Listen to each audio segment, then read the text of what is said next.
رات کی عبادت کرنی کس طریق پر ہے، تو میں چاہتا ہوں جو طریقہ بتا رہا ہوں معمول بنا لیں اس طریق پر رات گزارنے کا۔ عام یہ ہوتا ہے کہ بس ساری رات آئے، دیر تک نعت خوانی ہوتی رہی، پھر خطابات ہوتے رہے، آخر میں کچھ نفل ہوئے اور گھروں کو چلے گئے۔ طریقہ مسنون بتا دیتا ہوں، اچھا، جو بہت سارے بزرگوں نے، اولیاء نے، صلحاء نے حضور علیہ السلام کی مبارک سنتوں سے اخذ کر کے بیان کیا۔ ایک تو اس رات کے معمولات میں آپ یہ رکھیے گا کہ قرآن مجید کی تلاوت کریں، اور سورہ یاسین کی کم سے کم 3 مرتبہ تلاوت، اس کے بعد سورہ دخان، اس میں اس شب برات لیلہ مبارکہ کا ذکر ہے۔ میں نے پہلی 8 آیتیں تلاوت کی، تو بہتر ہے کہ کم سے کم 3 بار اس سورہ دخان کی تلاوت کی جائے، سورہ یاسین کی اور پھر سورہ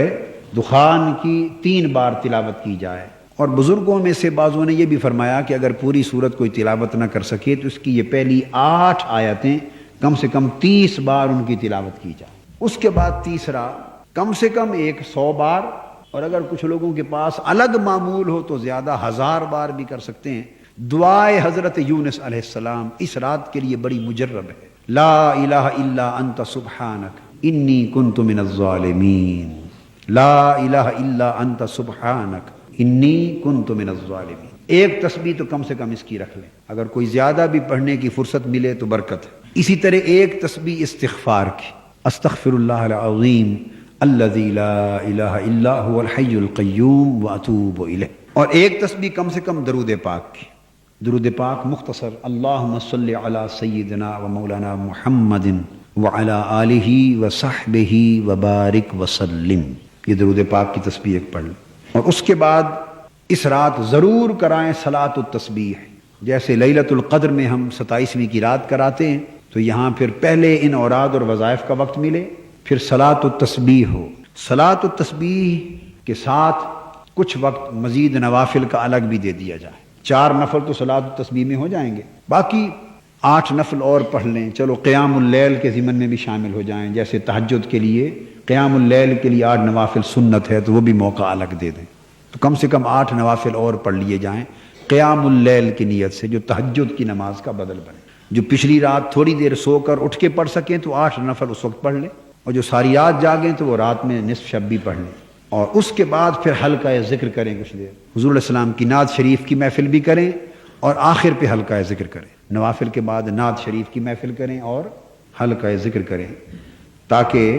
اس طرح تمام برکتوں کے ساتھ اس رات کو معمور کر لیا جائے۔ اور ایک دعا آپ کو بتا دیتا ہوں، مختصر ہے، جو کثرت کے ساتھ اس رات نوافل کے دوران بھی پڑھتے رہیں، ہر 2 نفل پڑھیں تو دعا کر لیں، پھر اگلے 2 نفلوں کے بعد دعا کریں، صلاۃ و تسبیح کے بعد بھی پڑھیں، قیام اللیل کے بعد بھی پڑھیں، اور چاہیں تو تسبیح بھی اس دعا کی کر لیں۔ وہ دعا حضور صلی اللہ علیہ وآلہ وسلم نے ام المومنین حضرت عائشہ صدیقہ رضی اللہ تعالیٰ عنہا کو تلقین فرمائی تھی لیلۃ القدر کے لیے، اور بزرگوں نے چونکہ بڑی لیلۃ القدر کی خاص دعا ہے تو لیلۃ الشعبان کے لیے بھی اس کو مقرر کیا، جس میں فرمایا اللہم انک عفو